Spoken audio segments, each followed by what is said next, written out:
Ladies and gentlemen, good day and welcome to the Triveni Turbine Limited Q3 FY26 earnings conference call. As a reminder, all participant lines will be in the listen-only mode, and there will be an opportunity for you to ask questions after the presentation concludes. Should you need assistance during the call, please signal an operator by pressing star, then 0 on your touchtone phone. I now hand the conference over to Mr. Rishabh Barar from CDR. Thank you, and over to you, sir. Good day, everyone, and a warm welcome to all of you participating in the Q3 and 9 months FY26 earnings conference call of Triveni Turbine Limited. We have with us today on the call Mr. Nick Sawhney, Vice Chairman and Managing Mr. S.N. Prasad, Chief Officer, Mr. Sachin, Chief Operating Officer, Mr. Lalit Agarwal, Chief Financial Officer, Mr. Manikantan Rajendran, Chief Officer, Ms. Shreya Sharma, Head of Investor Relations and Amit Shah from the Investor Relations team. Before we begin, I would like some statements made in today's forward-looking in nature, and this has been invite which is mailed to everybody area. I would now like to say that as this call is invitees, it may not. We will start this call with opening remarks from the management, following which we will have an interactive question and answer session. I now request Mr. Nick Sawhney to share some perspectives with you with regard to the operations and outlook for the. Over to you, Mr. Sawhney. Thank you, Rishabh. Firstly, I don't know if you're very audible. Possibly you're taking this on your mobile, so I'll repeat it for all the other audience that we have Mr. S.N. Prasad, our CEO, Mr. Sachin Parab, our COO, Mr. Lalit Agarwal, our CFO, Mr. Manikantan, who's our Chief Marketing Officer, Shreya Sharma, who I'll introduce later, who's joined us recently as our Investor Relations and Value Creation Head, as well as Amit Shah, who is part of the Investor Relations team and was assisting in this role in the interim. So firstly, very warm welcome to you, ladies and gentlemen. We're very pleased to report the fact that we have the highest ever revenue and EBITDA in this third quarter of FY26, where revenue stood at 6.24 billion rupees and EBITDA at 1.54 billion rupees. Turnover was higher by 24% year over year on the quarter, and EBITDA was higher by 16.9% year over year. The profit before tax and before exceptional items was higher by 15.3%, and after taking an impact which is non-recurring in nature for the wage code related exceptional charge of 15.7 crores, we had a PAT of 917 million rupees, which is 1% lower than at the same quarter of the previous year. As we've spoken about in previous quarters, we had anticipated a growth in profitability, growth in turnover in Q3, and this is something that, as we had said, would reflect in the 9-month results as a catch-up, and our exceeding results would happen by Q4. So in the 9-month results, as you would see, we have a largely flattish or maybe 2.3% increase in turnover in the 9-month period, while EBITDA and PBT before exceptional items are largely flat. This gives you an indication of where the company stands in its growth for the current financial year and the optimism that we have in terms of the growth for the current financial year, which will be impacted by a slower Q1 and Q2, by a slower order booking and book and bill that we'll have for the current year. At the same point in time, this current quarter was impacted by a lower dispatch in the aftermarket, which as you can see, has impacted the overall margin for the company. But we're confident that we will revert to our usual status in the quarters to come.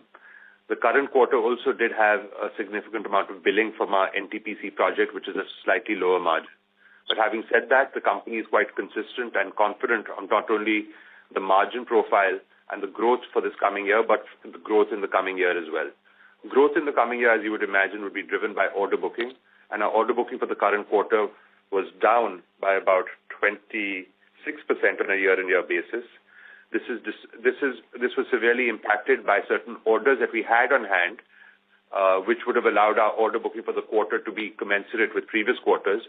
But unfortunately, those advances were not taken at the quarter end, and so therefore could not be accounted in our policy by which we record orders. Having said that, we are confident in the current quarter that we would be able to exceed our previous quarter's order booking, and this is despite the spillover of the order booking that I just talked about. Having said that, the orders continue to come from a variety of different sectors. The domestic market as well as the export market present both opportunities as well as certain uncertainties in terms of order finalization. We find that both within the aftermarket of refurbishment as well as spares. But having said that, certain uncertainties seem to have been lifted with the reduction in the duty structure for the United States for our products, which will now revert to an 18% duty. And so we'll give some more color around how we see the build-up of our inquiry book as well as the order book as we get into the question and answers. The company continues to focus on expansion of its capabilities in research and development, as well as in terms of focusing on commercialization of its newer products and technologies. Our heat pumps now have an inquiry book well in excess of 100, and we're quite confident of hitting that market in a manner with great focus. We've already received our first order for this, and we'll be happy to share some more details about that. But our other products of MVRs, etc., continue to do well. Our confidence in the refurbishment space continues to remain very consistent, given our engineering capabilities, which stretch not only from the steam turbine line, but to other rotating equipment. And we feel that the coming quarters will give us confidence in terms of being able to secure more orders in both larger scale utility turbines as well as in other rotating equipments, including both gas and other geothermal applications. Our HR continues to perform exceedingly well, and we are confident in not only our intake of fresh GETs, but also in terms of the retention that we have of our high-caliber workforce. The quality systems that we have in place are well regarded by our customer, and we feel that our recently concluded Net Promoter Score study seems to indicate that our customer satisfaction is at an all-time high. So with that, I'd be happy to take some questions. Before I close this, I wanted to introduce Shreya Sharma, who is joined as our head of investor relations and value creation, and she brings an extensive experience of investor engagement and capital markets, and will lead the interaction with the investor community. Shreya, maybe you can introduce yourself and tell people how they can contact you. Sure. Yeah. Hello, and good afternoon, everyone, and thank you for joining the call. Thank you, Nikhil, for the warm introduction. As I joined Triveni Group, I'm truly excited about collaborating with all of you. With my background in investment engagement and capital markets, I look forward to fostering a transparent and continuous partnership. Together, we'll work towards unlocking the value and drive meaningful growth. I'm thrilled to be boarded and eager to get started. For any further connections and discussions, please feel free to reach out to me at ir@triveniturbines.com or shreya.sharma@triveniturbines.com. Thanks. With that, I hand over the call to the moderator for the Q&A session. Sure. Thank you very much. We will now begin the question and answer session. Anyone who wishes to ask questions may press star and 1 on their touchtone telephone. If you wish to remove yourself from the question queue, you may press star and 2. Participants are requested to use handsets while asking questions. Ladies and gentlemen, we will wait for a moment while the question queue assembles. To ask questions, please press star and 1.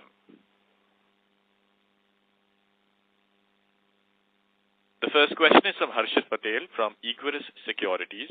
Please go ahead. Hi, sir. Thank you very much for the opportunity. So, firstly, based on the market conditions in your end-use industries domestically, namely steel, cement, sugar, pharma, chemicals, etc., and based on your current inquiry book levels, what kind of orders growth you expect to register in fourth quarter as well as for the full year FY27 from the domestic market?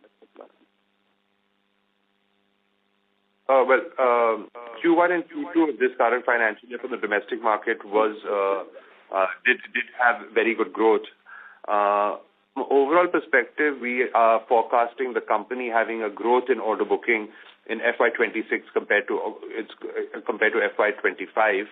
I'll ask Mani to provide a little bit more color. Maybe I'll ask Prasad first to talk about the first 9-month order booking, and then Mani can provide some more clarity around order booking for Q4 and going forward. So Prasad first, if you could provide some color on the domestic and export market. Yes. So domestic market-wise, what we are seeing, all the industry segments starting from food processing industry, chemical, sugar, distilleries, steel and cement. So equal tractions there. Even first 9 months when we see, these are the things in addition to that, some of these drive turbines for feed water pumps. So that's the way how we noticed in domestic market. And based on the current inquiry pipeline and this thing, what we feel is the domestic market going to grow further in Q4. So with a year-on-year growth of something like a double-digit growth, what we are expecting. We have to wait and see how the Q4 orders getting converted into that. Coming to the international markets, yes, there is a little dip in international markets. So inquiries, even though inquiry pipeline is strong, it is taking time for converting those inquiries into orders. So wherever we converted, those are all municipal solid waste-based power projects, and some of these, again, the process industry, process cogeneration industry inquiries are piling up. So based on that, what we believe is overall, definitely there is a sizable increase in market size, what we are expecting. Mani, you would like to add? Yeah, this is Mani.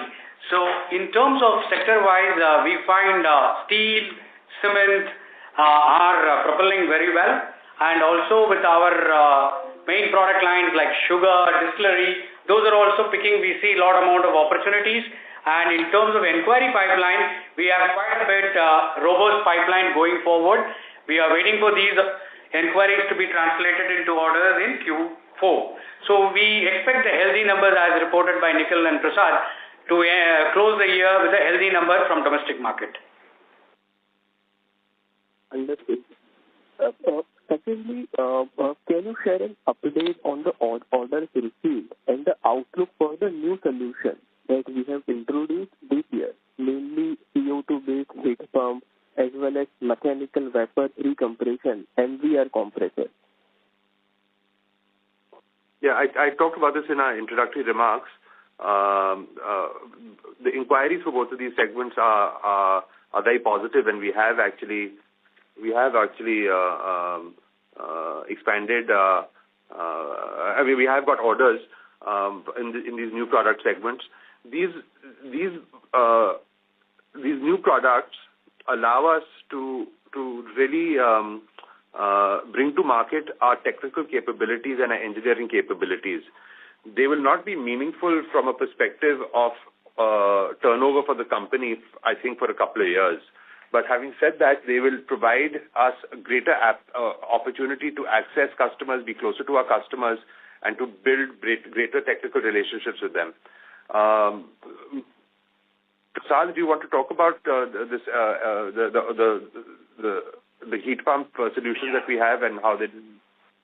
Yes. Heat pumps wise, there is a good traction as right now we mentioned that there is a good inquiry pipeline is getting built up. We got the first of its kind order which will be executed in FY27.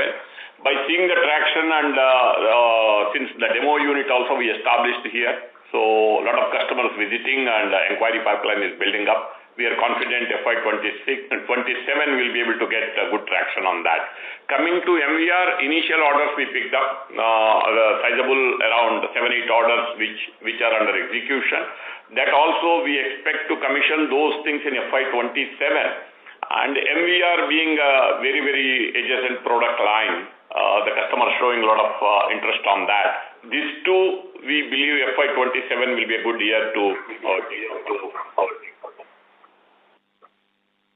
Understood, sir. So just lastly, a bookkeeping one.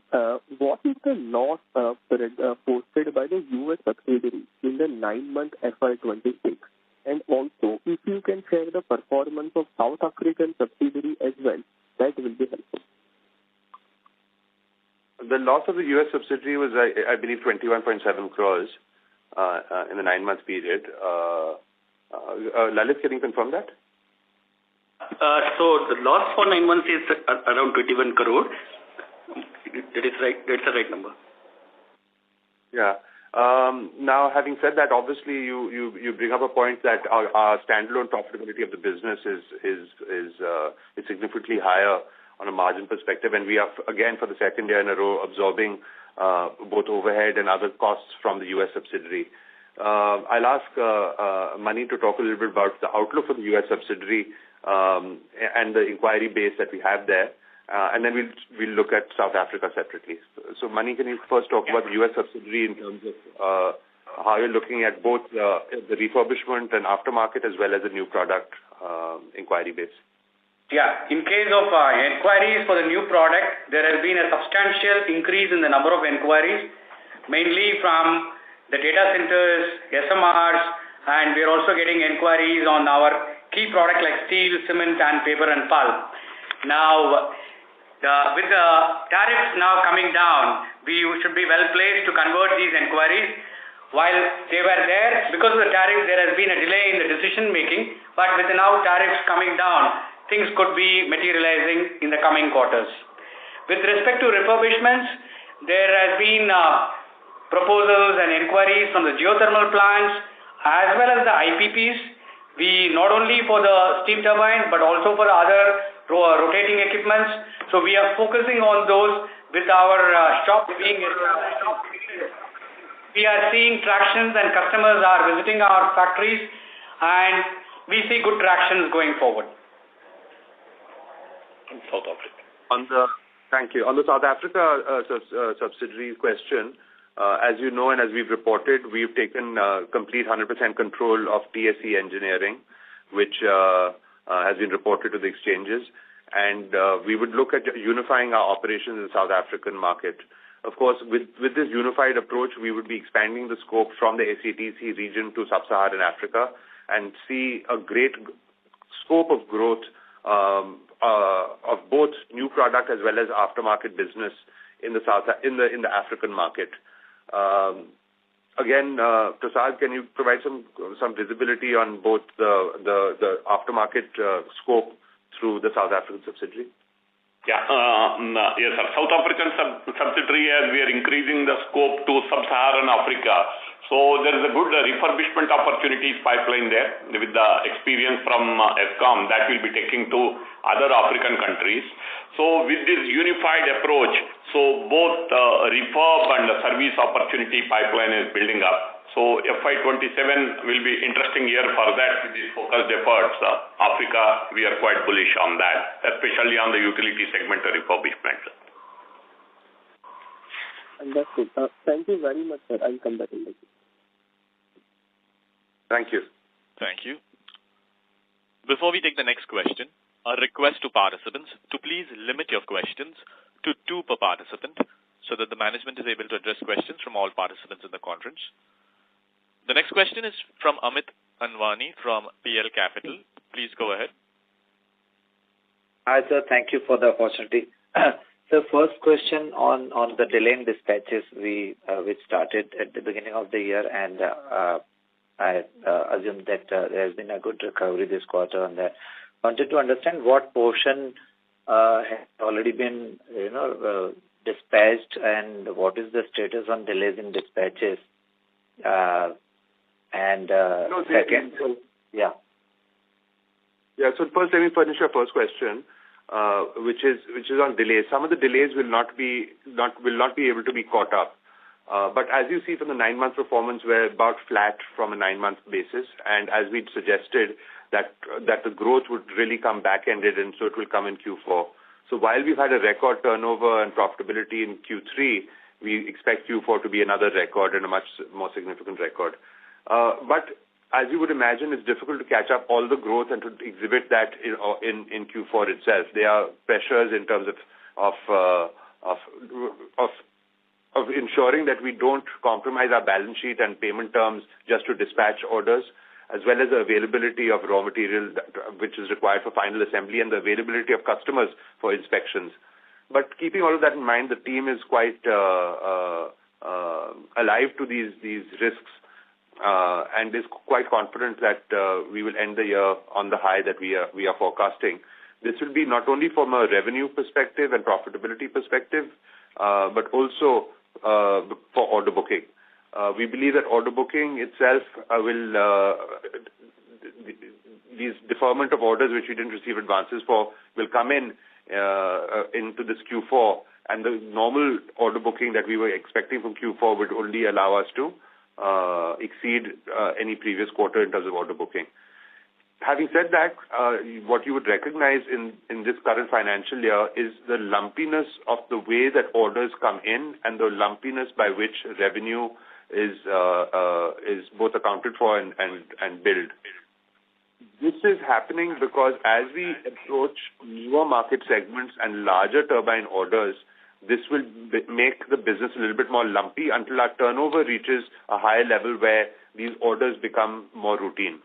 We believe that this lumpiness will continue into a bit of FY27, though on a year-on-year basis, the growth will be fine. Sure, sir. So second question on this EU FTA which has been done. So first, any color, what was kind of tariff, if at all, you were paying for your products, and does it change the scope for you in terms of any new geographies which probably because of tariff you were not able to go? So just wanted to understand what could be the positive, negative impact of EU tariffs on you, and any scope change with respect to markets or geography there. Yeah. Thank you. You bring up an interesting question because Europe has always been a large market for Triveni Turbine. We've had our technical solutions there in a variety of different sectors, the largest being municipal solid waste incineration as well as other biomass-based applications, which is very much in the fixed capital formation that Europe is pushing, which is towards a more renewable future. So we've always had a good market share. Europe has always constituted a good part of our order booking as well as inquiry book. So with this FTA, what we hope is that it reinvigorates fixed capital formation. But from a direct trade with Triveni Turbine, we were not prohibited earlier, and we don't see any distinct advantages from a tariff perspective. What we do believe is that possibly signing with this some labor mobility in terms of servicing will improve, as well as certain orders from a refurbishment perspective. But having said that, while Europe has had a very strong role in our inquiry book, what we're very enthused by, which Mani also did point out, was that the US also is exhibiting a very large inquiry book for us. Now, this has not translated into order finalizations in the US, but we're hopeful in the coming months and quarters that this will lead to quite substantial business where the US can take a mainstay in our both order booking as well as order execution. Sure, sir.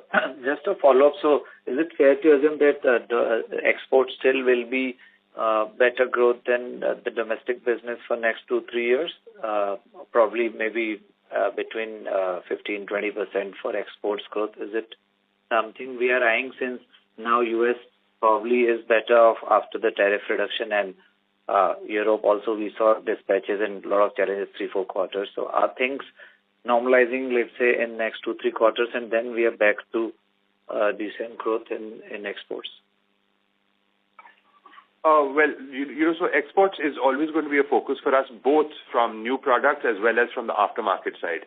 And we have some very good orders in newer application areas, such as geothermal, etc., which will come through in Q4, which will be quite landmark for the company, both as well as aftermarket orders and refurbishment orders in the export side. Now, you bring up a difficult question because we believe that the domestic market presents very good growth opportunities as well. One will be in our historic business of steam turbines for applications in industries of process cogeneration, as well as steel and cement, as well as some renewable energy-based applications. But also in terms of newer applications that we had, as you know, our domestic order booking in FY25 included an order from NTPC for a carbon dioxide-based power plant. Now, we have, while that plant is still to be commissioned and and that will happen in FY27, the confidence on the execution of that could possibly lead to more orders, which will then present different market opportunities for the domestic market. But we're quite hopeful that or similar schemes will come about in FY27 as well. So that, coupled with the fact that we are seeing growth in the export market, maybe the differential will not change from this 55% export, 45% domestic. That is my indication. That is my feeling from an order booking perspective. Prasad, do you want to add any color on this percentage? Sir, I agree. More or less, both the domestic and export market also expanding. I agree. More or less, we'll be at around that 55-45 level. Understood. So kind of parallel growth you might be looking for export and domestic. Thank you. It will be lumpy quarter to quarter. It will be lumpy quarter to quarter. That is to be expected. Yeah, but at least a double-digit plus, just in understanding with 2-3 years perspective, not the next year. No, 2-3 year perspective, we expect the exports to meaningfully grow. We think that the global market is obviously significantly larger than the Indian market by itself, and our penetration from a market share perspective is obviously lower. So we have much more to grow and gain there, both in terms of greater market reach, greater product fit and profile as with our customers, as well as greater credibility as we commission more and more projects and get closer to our customers. So, of course, the export market always presents us with greater opportunities. It's also a market that is of keen focus to us, because not only does it allow us to validate our competitiveness of the product from a cost and technology viewpoint, but also it is more lucrative from a margin perspective. Sure. Thank you, sir. Thank you so much. Thank you. The next question is from Chirag Mushala from Centrum Broking. Please go ahead. Thank you. Sir, just to continue on that conversation on exports, so while for the last 2-3, so we understand that the opportunity is very large, but just in terms of regional flavor, so last 2-3 quarters, there's some softness in order inflow, which is due to tariff-related uncertainties and delay in finalization. So is it restricted to one or two specific geographies, or are you seeing this trend broad-based? You know, it's very difficult to say, but I'll let Mani comment on this also. But what we're finding is things that were hot and on the table are then getting deferred from finalization, and those which were cold are suddenly coming up and getting finalized very quickly also. So there's no consistency in the market, actually. That is what is the real reading. I find that overall there is greater push into it, like this.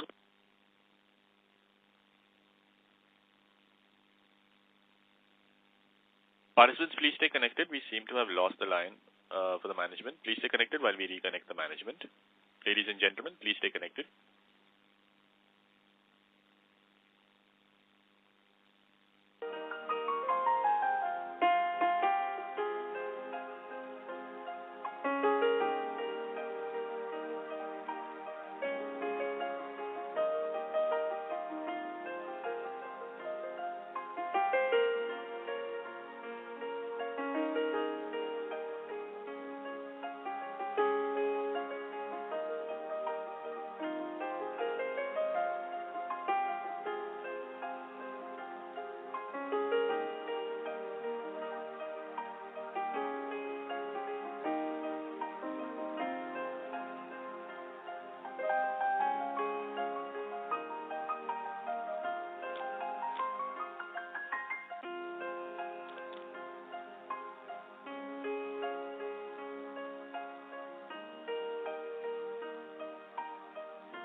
Ladies and gentlemen, thank you for patiently holding your lines. We have the line for the management reconnected. Over to you, sir. I apologize for that. I hope that you got the understanding. If you could carry on with your question. Yes, sir. So I was just clarifying that whether this exports softness in inflow over the past 2-3 quarters is because of any specific region where order finalizations are getting delayed, or is it a broad-based trend that you are seeing? What I said to you is that I think that there is definitely uncertainty in finalizing orders. I think broadly speaking, you see, we have three product lines that we cater to in the export market. One is obviously the products, and they're split between both applications as well as geographies. Then we'd have our refurbishment solutions, which are based on capabilities that we have as well as proximity to customers. And then you have the spares business, which is based on the install base.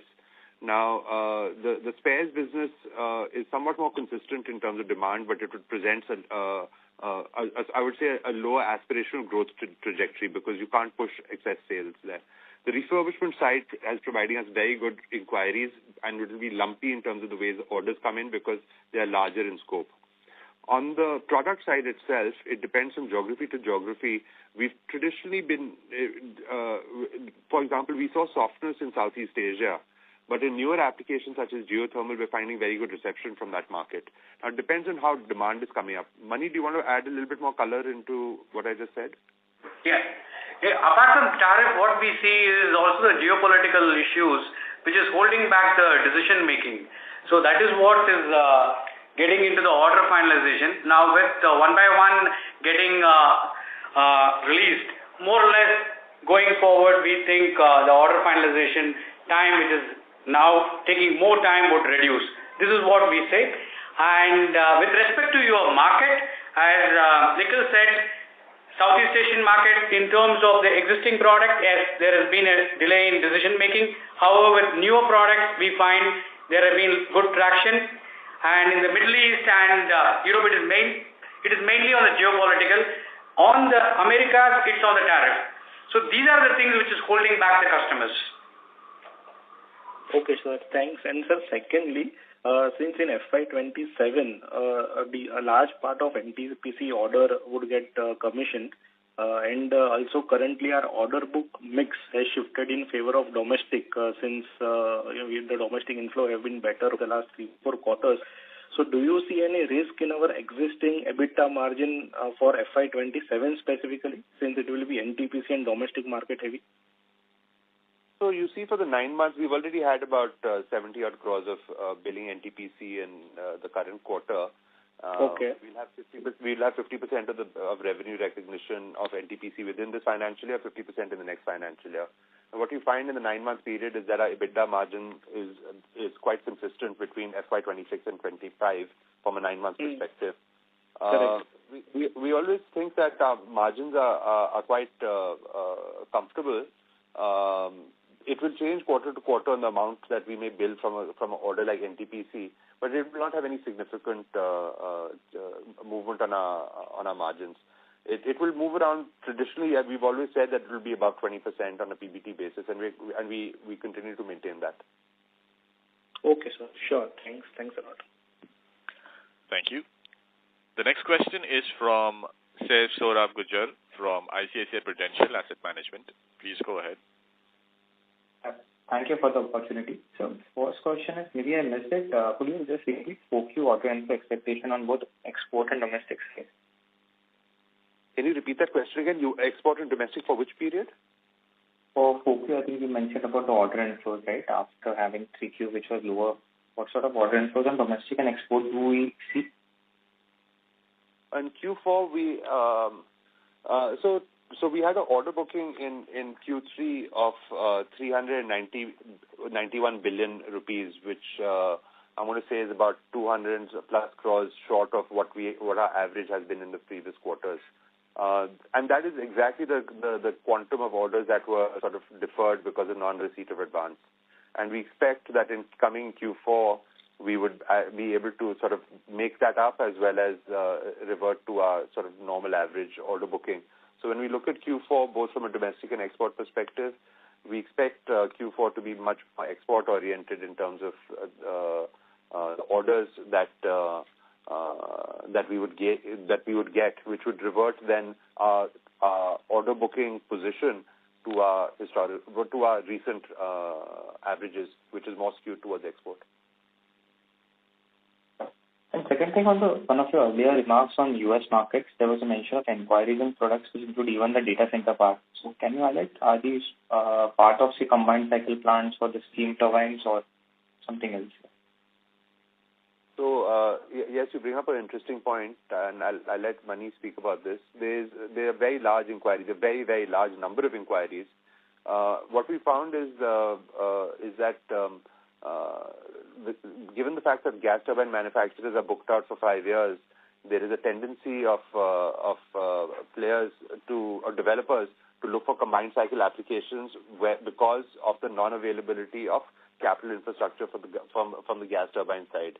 Now, to what extent will this fructify into orders? We're also waiting for that. There is permitting issues which take more time on steam turbines than with gas. But having said that, there is some traction in the market because there is a very large appetite from the U.S. market for energy. Mani, do you want to add on anything as to how you see the data center business in the U.S.? Yeah, I think you addressed it entirely. Yes, so long it has been always a simple cycle. Customer is now looking at combined cycle as an avenue because most of the gas turbine manufacturers are fully loaded. So that is where the inquiries are coming in. How far it is going to get translated is a question which we are also looking and we are discussing with customers.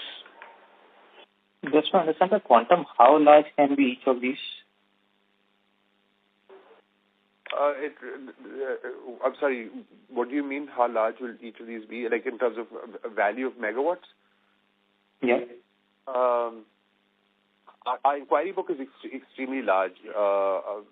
We even if all of these orders fructify, I think from our conservative viewpoint, we wouldn't see the U.S. at its maximum potential exceed a 20% of our order book. So if that's a roundabout way of giving you an answer, it is significant, but it's not, at this point in time, the way that we look at it from the short term, which is FY27 and Q4 of FY26, it cannot be that material. I think these orders will take longer to finalize than just this short 1 quarter, 1 year.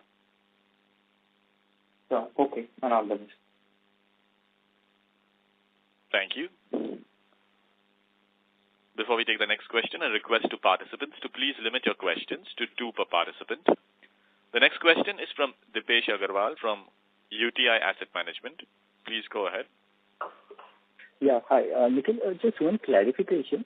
You mentioned that FY26 will see an order inflow growth. But even if I take a flat number for a full year, that implies a 25% growth for 4Q despite a large NTPC order in your 4Q base. Is that understanding correct? Even on that base, you will be growing at 25%? Yes. I didn't say 20%. I didn't. There will be growth on order booking in FY26 over FY25. I didn't fully follow your point about 20%. No, I think last year 4Q had a NTPC order in the base also. So that's a large order on that base also you would. Yes, I mean the fact is that may be in a one-off order, but when we say lumpiness just means that they come in different quarters and the way that they get executed. I think we don't look at NTPC as a one-off because we think that we do have a product within that application line which is for energy storage, and we look forward to more orders from that space. So despite that, we look at the order booking in FY25 of 2,300 plus crores as being the base for us to grow off in FY26. Sure. The other thing is, I think last 4 years you were growing at 20% plus kind of a run rate, and in some of the calls you also mentioned that potentially we may continue such growth rates for a couple of years given strong demand. I understand this is a year where we have seen a lot of deferral. should we envisage Triveni going back to these kind of growth rates from next year, given the demand is still strong as per your commentary? Well, to be frank, we can only execute what orders we have in hand. So, since you asked a very plain question, let me answer it in as without giving guidance, as plain in a way that I can explain it. This current year, we should see a double-digit growth in top line. Margins will get impacted a little bit because of NTPC, also because of the fact that we took this exceptional one-time write-off. But having said that, in general, the growth will be commensurate with the fact that we had uncertainty in order booking as well as and deferment in terms of execution. For FY27, as we come into that year with a strong order book, we should look at commensurate, if not slightly higher growth than we had in FY26. But our order booking projections for FY27 lead us to believe that we should be reverting to our normalized growth rates of what we spoke about starting FY28 onwards. Sure. And lastly, if you can add some more color on the U.S. plants and now with the trade deal being signed, how you think the U.S. subsidy panning out over the next 2 to 3 years? You know, you as you've seen that we've incurred over 20 crore losses in both FY25 and FY26 for our U.S. subsidiary. And so our overhead absorption there has been based on the fact that we have confidence in that market, and it's exhibited by a very strong inquiry book that we have from that market. There's multi-$100 million that we have in that market from inquiry base. And so we're quite confident that those will translate into orders.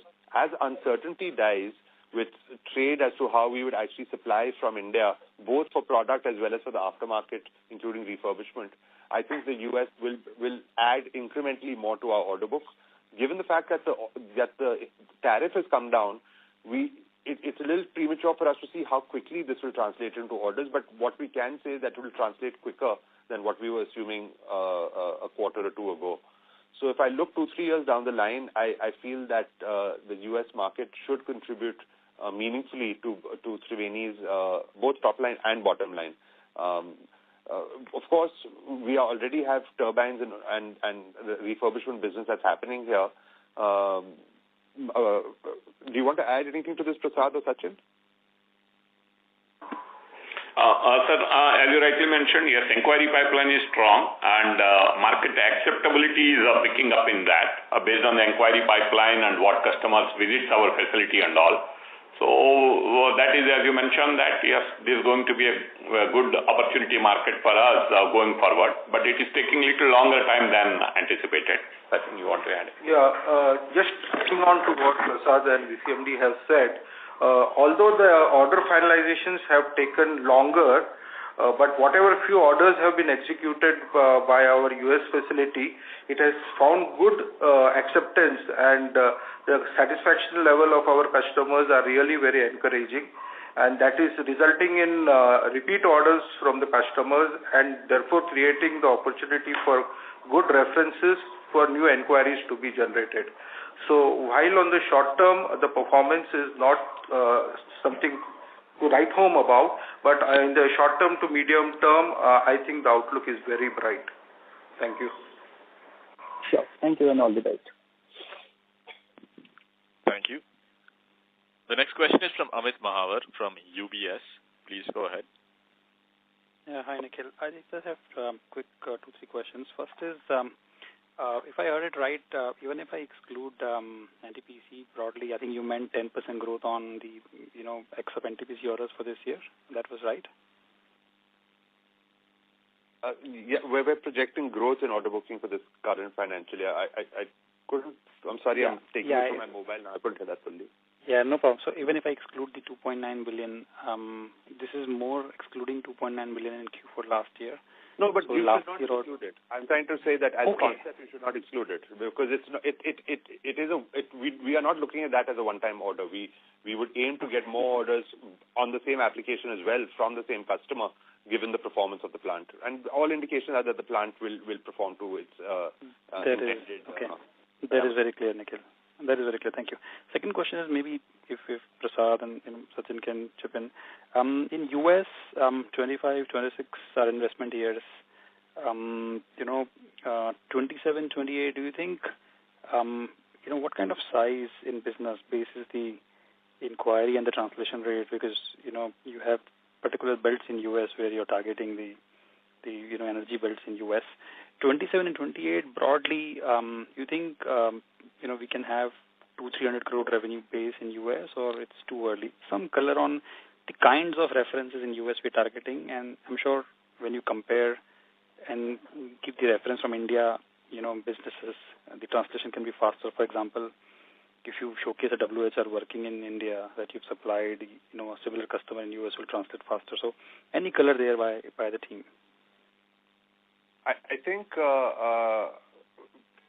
you see, because orders don't start currently on the product side, don't sit on our order book, to expect a large jump in turnover in FY27 from the US subsidiary would be then based only on the aftermarket side, which is difficult for it to achieve a 200-300 crore revenue benchmark from what its current status is. There will be a significant growth, don't get me wrong, and our anticipation is that FY27 should be more than a break-even year for the US subsidiary, but it will be a launch platform for us to take on from FY28 onwards, where we should be at a minimum achieving those targets that you were setting.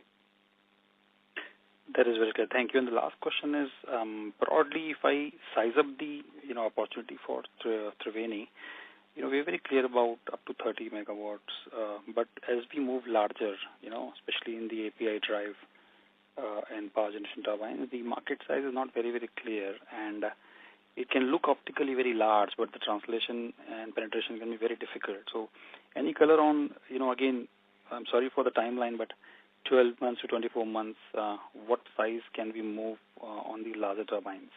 Thank you. No, I'd like Prasad to talk a little bit about this, but as you know, we have the capacity to produce turbines already up to 125 megawatts, and we have orders in the 100 megawatt odd range also. The point is, you're right, that these will be lumpy, and to actually see what the size of the market is and where they're coming from always becomes a little bit tricky to forecast.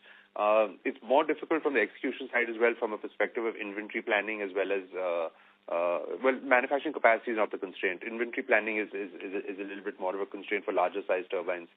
I feel that API market for this current year has actually, even though there's a lot of expenditure happening in the oil and gas space and fertilizer space, in specific API from the Middle East has actually, for us, has been a flattish market and has not grown in FY26, and that has translated into a little bit of this lumpiness in order booking.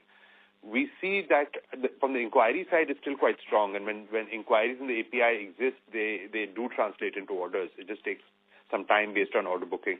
So we think that will come back in FY27, and that will provide us a good inroad to continue to grow in the larger megawatt space. Larger megawatts are always going to be a little bit more lumpy, Amit, and we still haven't got enough enough orders under our belt for it to smoothen out both order booking as well as revenue. Okay, thank you. Thank you. The next question is from Bala Subramanian from Arihant Capital. Please go ahead.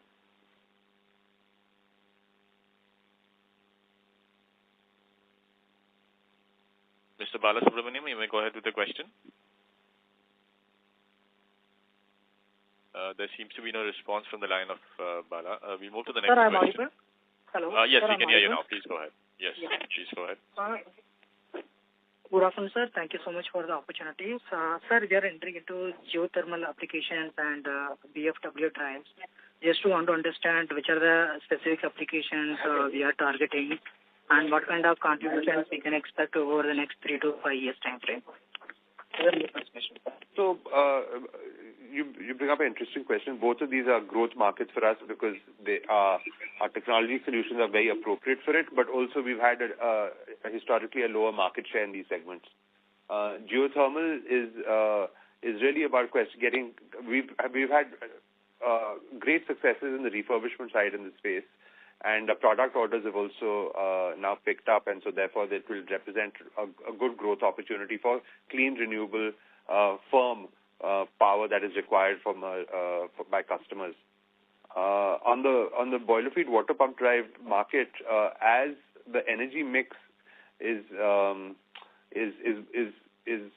moving more towards having thermal power plants as well, this is a market that I think will present a good short-term opportunity for us for the next 3 to 5 years.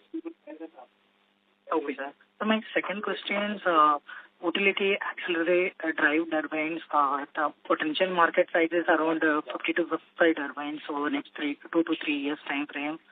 So, like, what kind of market share we are targeting, and is there any qualification or certifications are required specific for specialized turbines, and what is the average realizations in the industry right now, sir? Okay, so actually we don't give most of the data that you asked for, but you can get an indication of that from the calls that we have, or you could take some of it offline and ask Shreya. But in specific, we don't give value-based indications, partly driven by the fact that it's a customized order. I mean, our turbine is a customized order, and very frankly, each customer has a different pricing range than the next. Some are more lucrative, and in general, the way that we say it is the higher the specifications of a market in terms of end use, the higher the margins will be, and the higher the price per megawatt will be. And so therefore, you would always expect markets like geothermal, boiler feed pump drive, or API to have higher turnover and value per megawatt than a process cogeneration plant at a sugar factory. So so that is the general feed that you would have for it. Okay, sir, got it. Thank you. Thank you. Next question is from Harsh Tiwani from Ashmore Investment Management. Please go ahead. Hi, Nikhil. Thanks for the opportunity. Just wanted to check on your South Africa. Basically, we've had a presence in SADC for the better part of 3 years through our refurbishment order. Has that actually helped us make inroads on the product side as well in that geography? Yes. And we have success on it, except the point is, as you would understand, the size of a market is sort of directly proportionate to the fixed capital base that the country has. And South Africa is the most industrialized country in SADC, and so we have a good market penetration there. But the economy has its own set of issues in terms of industrial growth. But we are represented in the market. We have good market share in the market segments that are growing there. But it is unfortunately constrained by the fact that it is a smaller economy and smaller, and therefore it can only contribute a certain amount to our growth. And with the recent oil price fluctuation given the geopolitical tensions across the globe, how big is that an impact on our API turbine business in the Middle East? Well, that's why I said, I mean, I don't know if it's directly related to oil prices because, very frankly, the planning cycle for oil and gas integrated majors is much longer than 1 year price movements. As it is, what we found is the projects that were coming up in oil derivatives and in gas and methanol and downstream value addition based projects rather than pure petroleum refining. So I think the oil majors are cognizant of what the situation is. They're continuing with their capex. That doesn't seem to have slowed down. It's just that FY26 represented a smaller number of orders that were finalized in this space. And lastly, the way we have seen a lot of success on the municipal waste applications in Europe, are we actively in talks with, let's say, local government bodies in India to introduce such solutions? Any thoughts on that? No, you're very right. I mean, this is an area that India does need to spend an enormous amount of money on. Unfortunately, I think the regulation of waste is an urban local body matter, and so this is more of a governance question than intent or money availability. Urban local bodies are not creditworthy on a counterparty risk assessment basis, and so there's no concession agreement that can be signed which is credible unless it's backed by the center, because I don't think state guarantees also would matter here. But there are projects that are coming. There are progressive municipalities which have credit-worthy paper, which are going with these projects. But we think that the potential is enormous. It requires a political will and a correct governance structure. Understood. That was all from my side. Thank you. Thank you. Next question is from Srinidhi Karlekar from ASK Investment Managers. Please go ahead. Hi. Thank you for the opportunity.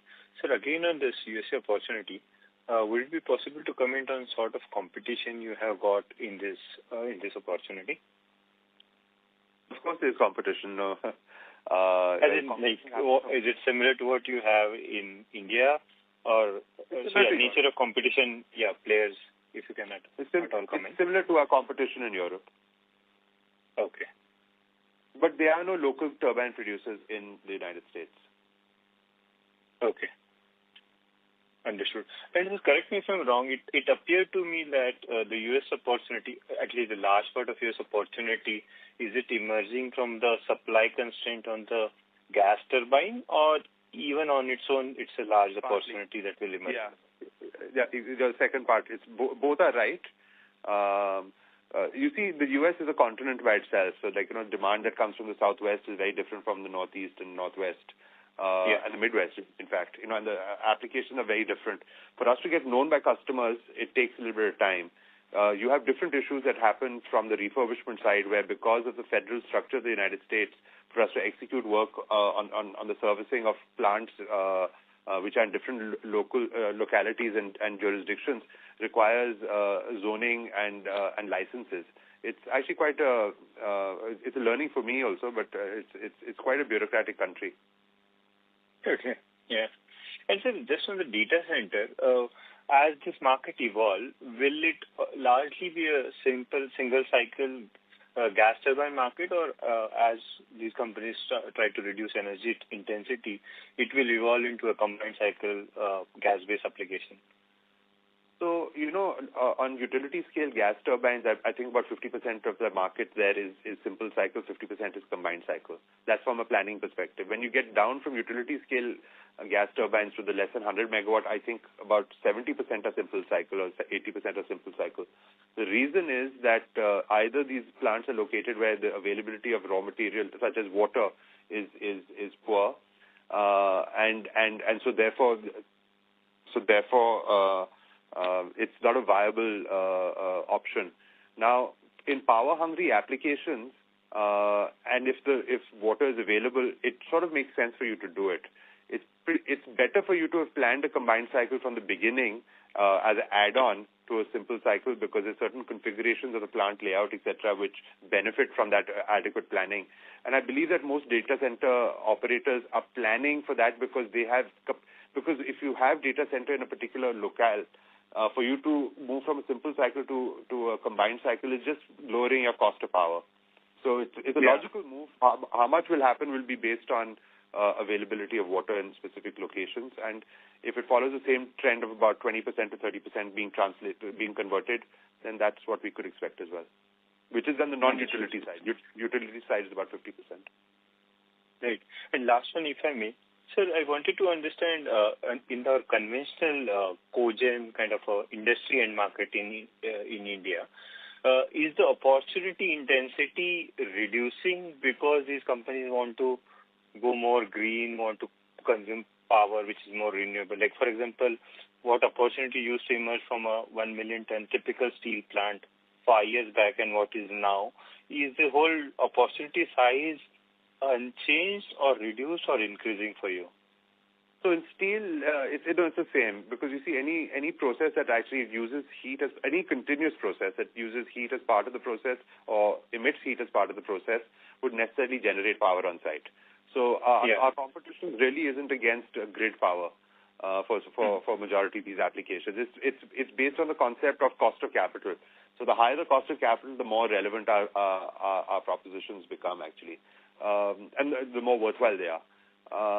From a customer's perspective, we find that in areas like cement, which typically don't go for waste heat recovery as part of the conception of the plant, going more green has meant adding these installations like what we provide is actually greening them more, because still about 70% of our, like what we said, like in FY25, 70% of our turbines had an application which was renewable. So the feed source was renewable in nature, but 70% of our customers were industrial. So that means that a lot of our customers were actually buying our products from an energy efficiency perspective, which is using waste heat or other sources, which allows them to firstly be more green, but also lower their cost of energy. Understood. And sir, similarly on oil and gas as well? Oil and gas industry. Oil and gas is fed through whatever, however the steam is produced. For them, it may be a mix of their own product. I think that looking at oil and gas is you can never look at it with a green eye. So I think that has a distinct use. But if you need heat as part of your process, then you generate on site. It's as simple as that. And the way that we've implemented this is that over the last 15 years, the general market of below 100 megawatts has been quite consistent, if not growing a little bit. Understood, sir. Understood. This is really helpful. Thank you so much for answering my questions. Thank you. Thank you. The next question is from Prolin Nandu from Edelweiss Public Alternatives. Please go ahead. Yeah. Hi, Nikhil. Thank you so much for taking my question. Just one question, right? And this is relating to the answer that you gave to previous participants. Question on the growth rate, right? What we were clocking in till FY25 and what we intend to clock in after, let's say, FY27 or FY28, or in FY27 and FY28. So my question is that, you mentioned that order book is something which we can execute, right? But what is the quality of inquiry pipeline, let's say, which we had right now and which we had 2 years back? The conversion of this inquiry pipeline into order book, is it taking longer because we are venturing into newer geographies, higher megawatt projects, newer technologies? Is that the reason why, reverting back to those kind of growth rates before FY25 will take another year and it will only be in FY28? Or is there anything else that, is, hampering or whatever, it's taking a bit longer for the pipeline to convert? Let me ask Prasad to answer this question. He can provide a better insight. Yeah, inquiry pipeline-wise, quality of the inquiry pipeline is similar to what inquiry pipeline we used to have, because inquiry pipeline, budgetary, firm inquiries and all. But that overall inquiry pipeline is growing. What we see is that means our traction is increasing. People are knowing Triveni more. So that way how we consider that. So some of these, certain percentage of inquiries budgetary in nature, where they'll be taking the inputs and probably it may take a longer time to get into the gestation story for that. But what we are looking today is inquiry pipeline in terms of number of inquiries and megawatt size is increasing. So that is giving a confidence to us going forward. Whatever Nikhil mentioned that, yes, we are quite confident in terms of order booking and maintaining some sustainability of growth going forward in the coming years.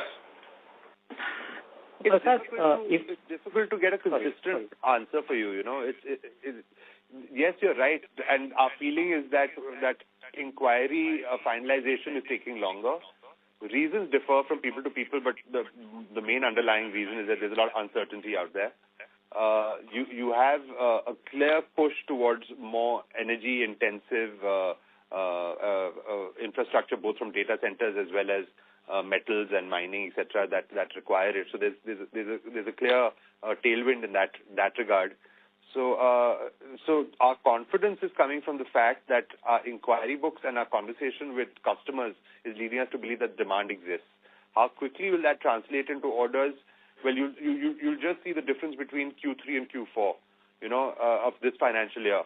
How one can move from one to the next and become extremely lumpy. And we'll have the same conversation at the end of Q4. And then you see how it's very uncertain for companies to be able to predict order booking. Sure. So, no, Nikhil, that's it from my side. Thank you so much and all the very best. Thank you very much. Thank you. The The next question is from Jay Chauhan from Trinetra Asset Managers.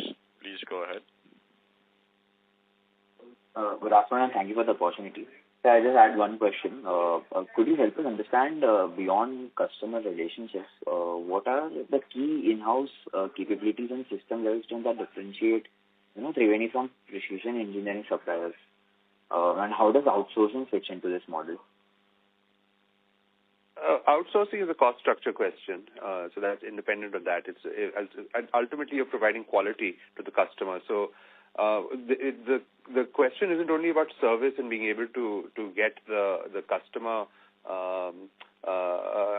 customer satisfied from a basis of provision of adequate service. But if your technology is not up to mark, both from a perspective of reliability and robustness of the product, that is both uptime and performance at efficiency parameters, that is ultimately where it lies. The question is technology. Service levels can only be backed up. Have to back up that technology level. So sir, let me reframe the question a bit.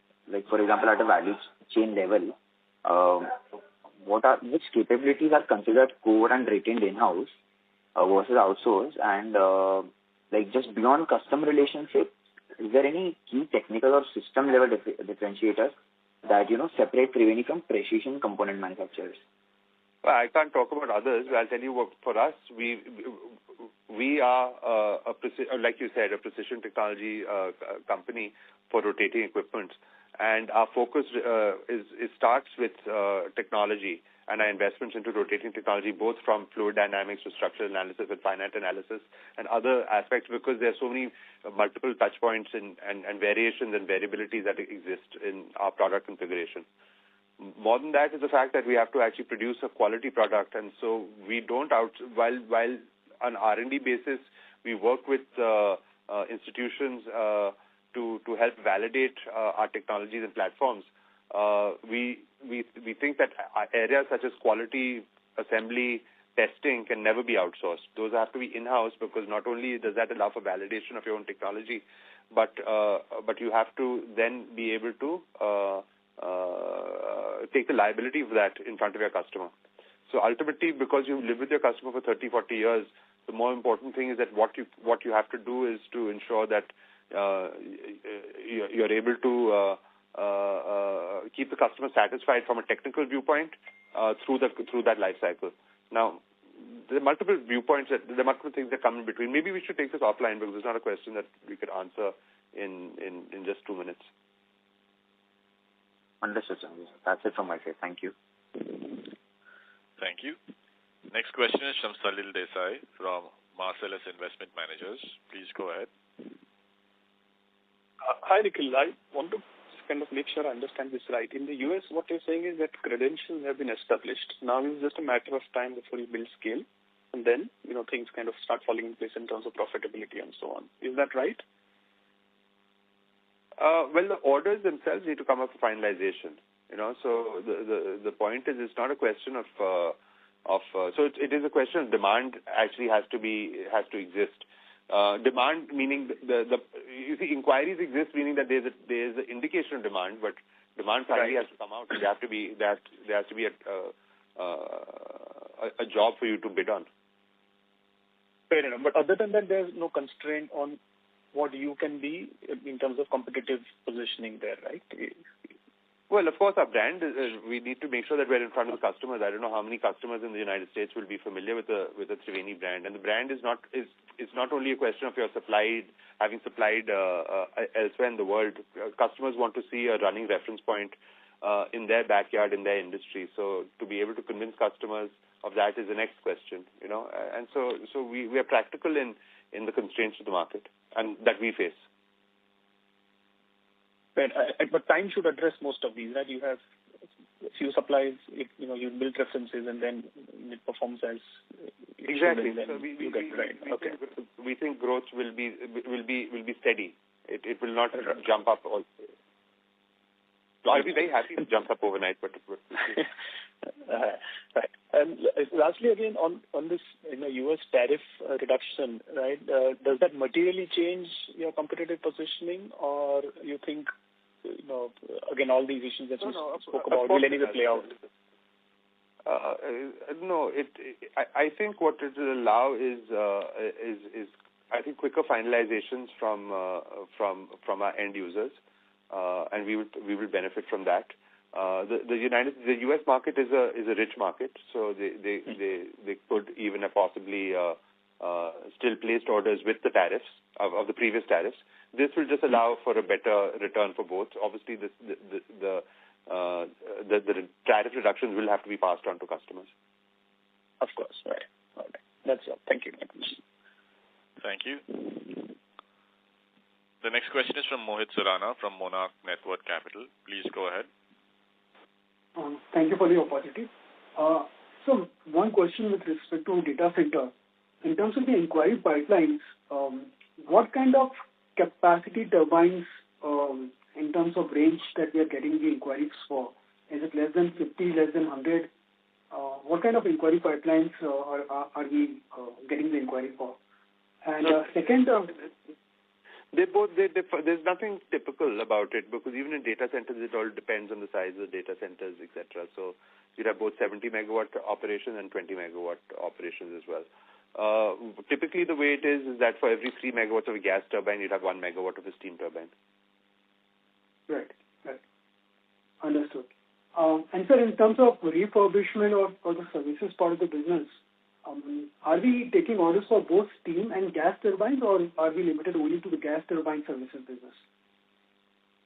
No, our typical OEM technology is in steam turbines, and so of course, depending on the refurbishment requirement that comes about from the value addition perspective, we can offer to a variety of different rotating equipment. So capabilities would exist for running maintenance, overhaul, etc., for all rotating equipments. When you go on to the higher value addition, such as upgradation, those will obviously be limited to more steam-based technologies. So we do work for a lot of rotating equipment, and we provide more flesh around this in Q4, because we should have some good wins which would explain this question a little bit better. Understood. So last question with respect to the R&D that you have been doing over the last few years. We have already introduced NVR as well as industrial heat pumps, which we are yet to see traction in our order booking. But are there anything more in plan for us going forward? No, of course. We have over 7% of our workforce is in R&D only. We have another 8% odd in engineering. So it gives you an indication as to where the manpower strength of Triveni is. So new products will come about. Majority of them will be product development, platform changes, and new product development within the steam turbine line itself. And then we'll have new technology development, which will happen along the lines of what you just mentioned, as well as newer products which are adjacent to those, which will be more in tune to where customer demand is. We will also have work that will happen, which will be application-specific, which will combine a variety of these different products for newer applications. And one of the applications that we're very bullish about in the medium term is energy storage. We think that presents a unique market for us, and we will be combining a lot of products together to come out with correct applications there. Right. Sir, in terms of the energy storage project from NTPC, I think that was somewhere around 270 to 90 crores. Please correct me if I'm wrong. And any indication that you have got from any customers, be it NTPC or anywhere else apart from India, in terms of inquiry pipeline for these kind of orders, energy storage? No, yes, the team is constantly working on those. The inquiries are very hot and live for that application in specific and configuration as well as others. So this is something that we're focusing on, and we're hopeful that we will show some traction in FY27, both on the CO2 side as well as non-CO2 based energy storage, thermal energy storage. Understood, sir. Thank you. Thanks, sir. That's all from my end. Thank you very much. Thank you. The next question is from Bimal Sampath, who's an individual investor. Please go ahead. Yeah, good afternoon. Now, most of the questions have been answered.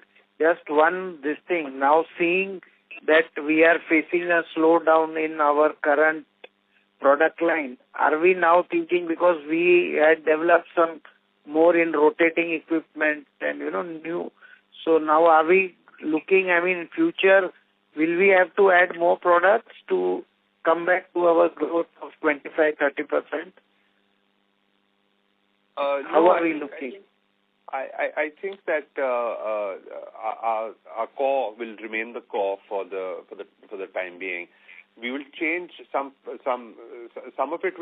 Focus will change in terms of applications, like I said. So being product specific or selling a steam turbine as a steam turbine is one. But then when you sell it as an application for energy storage, it adds on different balance of plants and different calculations that you need to take to deliver it to the market. It's a little bit of a question as to how you're driving demand. Here we're completely dependent on someone who wants a thermal power scheme in a steam turbine manner. If you move into energy storage, you have a larger market there from an end-use perspective, and who you're selling to is different. So what we try to do is expand the base by which who we sell to, how we sell, and this will mean if we stick to our steam turbine product line as well as the services and refurbishment around it, this will be the mainstay of the company for the medium term for sure. We will add newer products in because they are somewhat aligned to our technical capabilities as well as expanding on certain lines with our customer. I think that you should still look at Triveni Turbine as a single product company for the short term. Medium term, we'll become a multi-product company, which will allow us to basically be more application-centric and solution-centric to our customers. And more expanding, more geography like USA and South Africa you are present. So are you looking at being somewhere in Asia and Europe, putting up a plant or... So until the US stabilizes, I don't think we would look at expansion, both from a perspective of bandwidth as well as validating our model. Right. So thank you. That's all that. Yeah, thank you. Very useful. Thank you. Okay. Should we end now, Chorus call? Yes, sir. That was the last question in queue. If you'd like to give any closing comments before we close. Okay. No, thank you very much, ladies and gentlemen.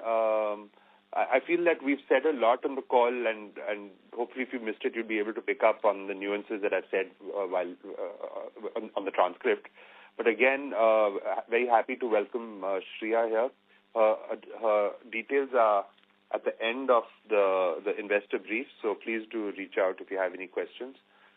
Again, we look forward to speaking in May for our Q4 full year results. Thank you very much again. Goodbye. Thank you very much. On behalf of Triveni Turbine Limited, that concludes the conference. Thank you for joining us, ladies and gentlemen. You may now disconnect your lines.